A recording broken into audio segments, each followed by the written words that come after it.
Greetings out there in social media land. This is Marcus Melnick with FirearmMentor.com. You just saw a clip of me shooting a fully automatic and suppressed H&K MP5. For normal people like me, who are not licensed up the wazoo to own a machine gun or a suppressed firearm in Illinois, that was a treat. I'm part of an organization called Illinois Gun Owners Together. If you spell it all out, add.com. At the end, you will find our website. We are a club on social media, Facebook, MeWe, and if you type in Illinois Gun Owners Together or I.G.A.T, you can join the group. There's no fees.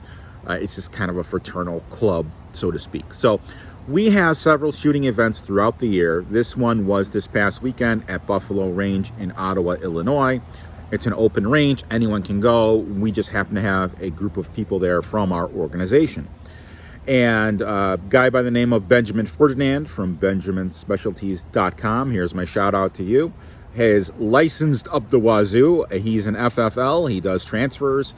And his business owns these firearms for business purposes, for training purposes. So it was a great treat for me. I was able to shoot a fully automatic. It's one of my favorite machine guns to shoot, although I don't have that much experience with machine guns. In any event, when I was there, I saw a ton of people who, to me, it was obvious they did not have professional training. And when I say that, the grips on their handguns, the way that they were holding them, was completely incorrect. And I'm going to go over this in a moment. I would highly encourage you to seek out either private lessons or professional training from a company such as mine, FirearmMentor.com. And I'm going to show you a couple of the things that I saw. I'm going to recreate them with my yellow gun. Now, this is the only gun that my wife allows me to have outside of the safe. Guys, that was a joke.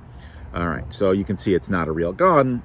Whenever I can use a prop or replica when I'm demonstrating firearms techniques, I do, because there's less of a chance of an accident or negligence.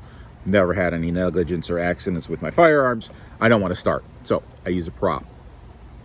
So what I saw there, and I'm going to move the camera a little bit. You can see me. This is just my backyard. I can now film here because there's no cicadas. Everyone knows, you just hold it like an adult. Finger off the trigger. If you look at my other videos, that's one of the safety rules. But I saw people holding it like this. This is the teacup. So here's the saucer, here's the teacup. This is no longer taught. Or they would hold it like this. There's nothing to grab onto here. Or they'd hold it like this, finger over finger. And the reality is, you need to have it finger over finger. Meaning, your support hand index finger has to be over your main hand's middle finger. Yes, this is a joke, but you will remember it. This is how it looks. I'm going to do this again. You can see I'm holding the gun like an adult, not death grip. You are going to wrap your hands around. Another way to do that is basically you do an upside down karate chop. Upside down karate chop, you stop at the trigger guard.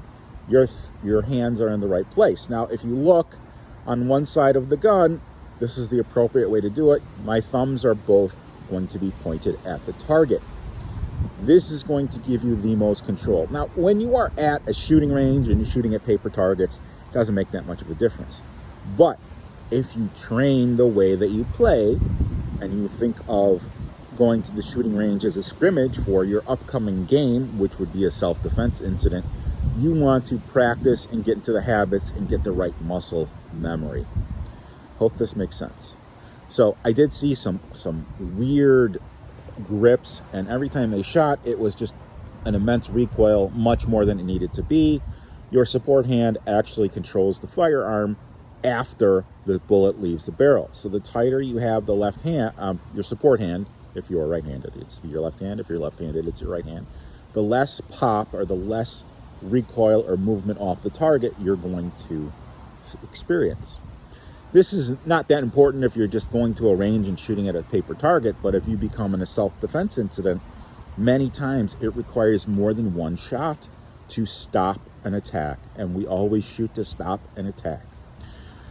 You may have to fire multiple shots. The energy coming out of a handgun is not that much as it is coming out of a rifle, or else the military would exclusively use handguns. They don't. They use rifles, and handguns are backup a lot of times for officers. Also, note that my thumbs are on the same side of the gun. What we used to do back in the day is we used to have a grip like this, where we would cross our thumbs. Our thumbs make a plus sign or a cross. The problem with that is this top part of the gun is called the slide, because it slides. If your thumb is too high and the slide comes back, you are going to rip open your skin and get a lot of dirt. This is not a clean activity. You're going to get a lot of dirt into the wound. So your best bet is to not get cut. I've only seen one person need to go to the hospital, and I was the one that had to call the ambulance.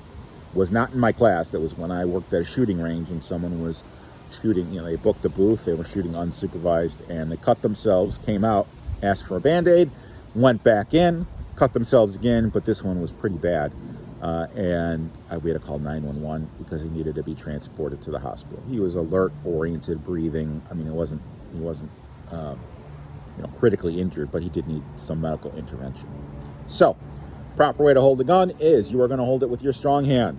You can see I'm holding it with my strong hand. The weak hand is going to be either finger over finger, and if you can't remember that, just reverse karate chop, thumb over thumb.